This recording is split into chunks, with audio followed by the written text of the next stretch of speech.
Good evening, friends. Happy New Year's Day to all of you. Oh, wow, friends, I have good news to share with you today. The next batch of stimulus checks have just been sent out, and if you meet the eligibility requirements, you should definitely keep an eye on your mailbox. Lawmakers in Congress are also debating on new relief legislation that may include another round of federal relief payments.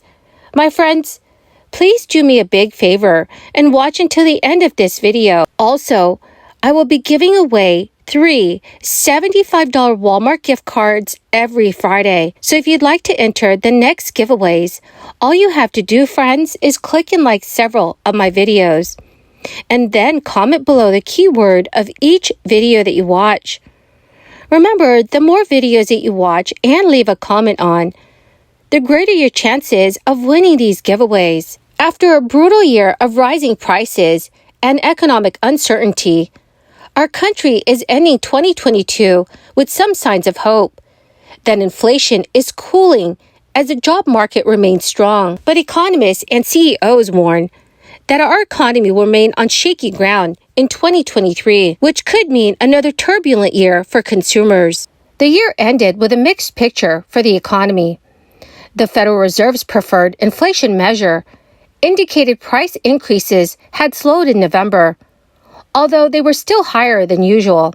Consumers spent more this holiday season, but with prices up, they received less for their holiday bucks. Despite layoffs at big box retailers, unemployment remained relatively low in November at 3.7%. But still, economists predict a 70% chance of a recession in 2023. That is more than double the odds they gave 6 months ago. But just how painful that slowdown would be depends on a variety of factors, including what steps that the Federal Reserve takes on its path to cool inflation and how much employers scale back their workforces. The Federal Reserve has been trying to put the brakes on decades-high inflation by raising interest rates since March 2022 in hopes that creating higher borrowing costs for consumers and businesses will slow spending and price increases. The actions have taken their toll on some parts of the U.S. economy, like the housing market, but the impact on other sectors will be felt more acutely in 2023.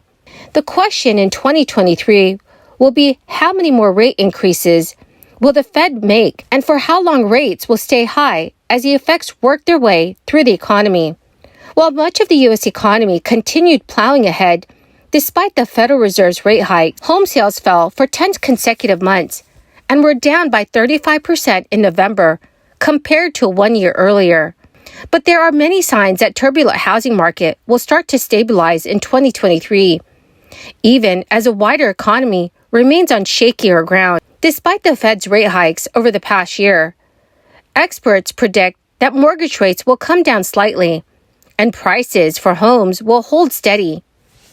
But in the meantime, with demand outstripping supply, car prices are up by nearly 24% over the past 2 years. Industry analysts expect limited inventory to continue through 2023, keeping prices relatively high. Retailers have also struggled to find the right balance between supply and demand, as they ended the year trying to clear through warehouses that were stuffed full of leftover merchandise as consumer spending habits have shifted. So, dear friends, are you worried about a recession? Please let me know what your thoughts are in the comment section below. As this new year starts, many California residents are going into 2023 with some extra cash provided via state program, which is intended to provide relief from inflation. The middle class tax refund is providing residents up to $1,050 has been sent out to certain eligible Californians since December 19th.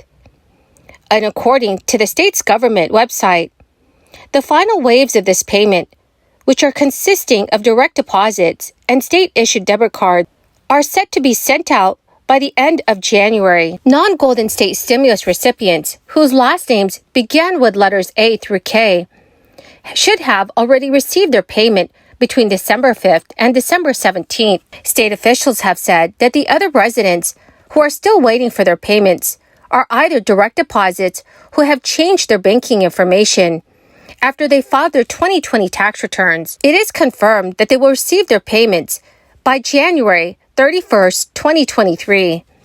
And to qualify for this payment, applicants must have been residents of the state of California for at least 6 months during the 2020 tax year, filed their 2020 taxes by October 15, 2021, and earn less than $250,000 a year for single filers, or less than $500,000 a year for couples. State lawmakers have decided to send out these middle-class tax refund debit card payments through mail. So friends, please make sure that if you are a resident of the state of California, to keep an eye on your mailbox, especially if you qualify for this payment. Well, my best and dearest, greatest friends, that is the end of my daily stimulus update video for this New Year's Day evening. Thank you so much, friends, for being part of this community. I will be announcing 3 winners for a $75 Walmart gift card this coming Friday. If you would like to enter the giveaway, my friends, all you have to do is click and like several of my videos, and then do comment below the keyword of each video that you watch. The more videos that you watch and leave a comment on, the more likely your chances, friends, of winning these giveaways. We would actually have a balanced budget today. Instead, we have jumped from a deficit that was 6% of our GDP to a deficit that is 12% of our GDP. We are adding debt at an alarming rate. We are adding debt at a greater pace than we ever have in the history of our country. Thankfully, some of our predecessors in Congress anticipated this lack of restraint, and they gave us some guideposts. They gave us some rules. They established guardrails and tools to keep our budget in check. For example, there is a rule called the Statutory Pay-Go Act, or PAYGO for short. It requires that if you have new spending, it has to be offset by cuts elsewhere in the budget or elsewhere in the spending bill. Despite equipping our government with this necessary tool, though, Congress, with almost every budget in recent history, abuses its power, spends like drunken sailors, and ignores the fact that a day of reckoning is coming. Unfortunately, Congress has virtually 100% of the time voted to waive the pay-go requirements. The American people demand accountability for the damage the big government spenders are doing to our families and to our nation's economic well-being. I will not allow my colleagues to escape accountability by hiding behind 4,000 pages of legislative text. I therefore will raise a budget point of order as this bill comes to the floor that will put every member of the Senate on record as to where they stand on fiscal responsibility. Unfortunately, most of the senators, even if they share my sentiments, they know that this point of order will be waived. They think they can quietly vote this way and no one will notice. Well, when American voters finally notice that people here are saying one thing at home and doing another, are promising balancing budgets and promising that deficits do matter, and then come up here and vote the opposite way, one day the American electorate will wake up and vote these hypocrites out.